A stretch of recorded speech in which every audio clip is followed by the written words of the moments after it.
క్రైస్తవుడు దేవుణ్ణి మాత్రమే ప్రకటించండి. మనకు ఆచారాలతో సాంప్రదాయాలతో నిమిత్తం లేదు. ఏ క్రైస్తవుడు ఏ ఆచారాలు మార్చొద్దు, ఏ సాంప్రదాయాలు మార్చొద్దు. ఆచారాలు సాంప్రదాయాలు మారితే రక్షణ రాదు, మనస్సు మారితేనే రక్షణ వస్తుంది. క్రైస్తవుని సువార్త సమస్త సృష్టిని చేసిన దేవుని తెలుసుకోమని మాత్రమే.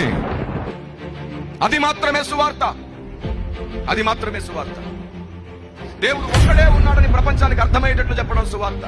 ఆ ఒక్కడెవరో అర్థమయ్యేటట్లు చేయడం సువార్త. ఒకప్పటి పెద్దలు వారికి ప్రార్థనా గది, సేవ ప్రార్థనా గది మాత్రమే ఎక్కువగా చేయడం ద్వారా లేఖన పరిశోధన తక్కువ చేశారు.